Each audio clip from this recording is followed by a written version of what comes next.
नमस्कार दोस्तों, आपको पता है हाल ही में संत सियाराम बाबा का निधन हो गया। उनकी कहानी सुनकर आप भी प्रेरित होंगे। कहते हैं अपने हाथों से ही वो बिना माचिस की मदद से दिया जला लेते थे। इसके लिए उन्होंने कठोर तपस्या भी की थी और उनकी तपस्या से प्रसन्न होकर ही उनको ये वरदान भी मिला था। तो आइए जानते हैं इस वीडियो में उनके बारे में और डिटेल में। सियाराम बाबा का जन्म मध्य प्रदेश के खरगोन जिले में हुआ था। एक साधारण परिवार में जन्मे बाबा बचपन से ही धार्मिक प्रवृत्ति के थे। उन्होंने 7वीं कक्षा के बाद ही कहते हैं पढ़ाई छोड़ दी थी और बैरागी बन गए थे। इसके बाद वे हिमालय की यात्रा पर निकल पड़े थे। करीब 70 साल पहले कहते हैं कि सियाराम बाबा कसरावत के भटियान गांव पहुंचे थे। उन्होंने नर्मदा नदी के किनारे अपना आश्रम बनाया, जो आज भी भक्तों के लिए एक पवित्र स्थल है। आप जानते हैं बाबा ने 12 साल तक मौन व्रत रखा था और लगभग 10 साल तक एक पैर पर खड़े होकर तपस्या की। ये सुनकर हर कोई हैरान हो जाता है। उनकी भक्ति और तपस्या से वे सभी के प्रिय बन गए थे।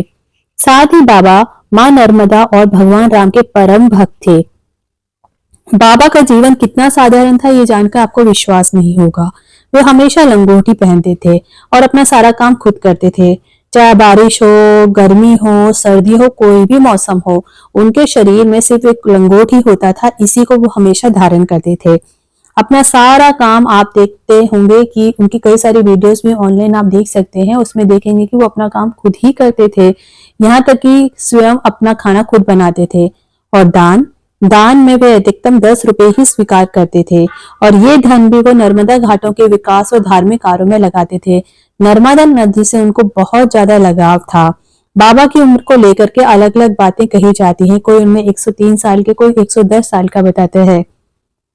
उनको नर्मदा नदी से इतना प्यार था कि उनकी दान कार्य बहुत ज्यादा करते थे और जो भी उनको पास होता था पैसा वो दान में कर देते थे, ताकि नर्मदा नदी का उत्थान किया जा सके, इसकी साफ सफाई, उसकी मेंटेनेंस की जा सके। बाबा का आश्रम भटियान में नर्मदा किनारे स्थित है। उनके निधन के बाद उनके भक्तों की भारी भीड़ उनके अंतिम दर्शन के लिए उमड़ पड़ी।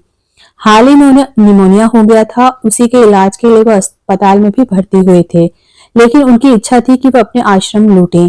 और वहीं 11 दिसंबर को मोक्षदा एकादशी के दिन सुबह 6:10, इसमें भी अलग अलग विचार हैं। कोई कहता है 5 बजे, कोई 5:30 बजे, तो सुबह सुबह उन्होंने अंतिम सांस ली।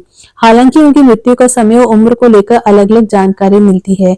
उनके भक्त बताते हैं कि बाबा के हाथों में अग्नि का वास था और वे केवल अपने हाथों से ही दीपक जला देते थे।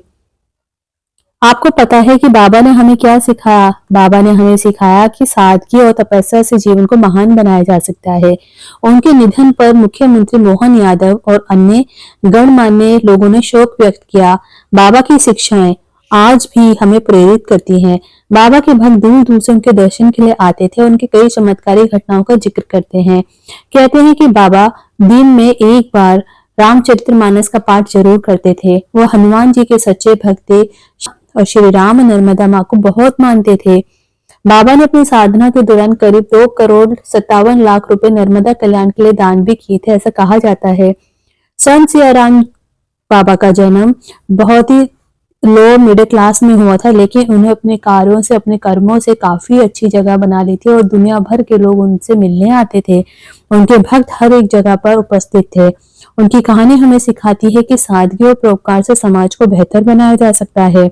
अगर आपको भी ये कहानी उनकी अच्छी लगी हो तो इसे आप अपने दोस्तों के साथ साझा करें। अगर आपको ये वीडियो इंफॉर्मेटिव लगी हो और उनके बारे में कुछ नई जानकारी आपको पता लगी हो तो प्लीज कमेंट बॉक्स में जरूर शेयर करें। क्या आपने भी इन बाबा के बारे में पहले जाना था या इनसे आप मिले हैं या उनके भक्त रहे हैं? तो प्लीज हमारे साथ भी अपने जो भी आपका अनुभव रहा हो उनके साथ जरूर शेयर करें। इस तरह के वीडियो को आपने एंड तक देखा, इसके लिए बहुत बहुत धन्यवाद। उम्मीद करते हैं वीडियो इंफॉर्मेटिव लगी होगी। Thanks for watching.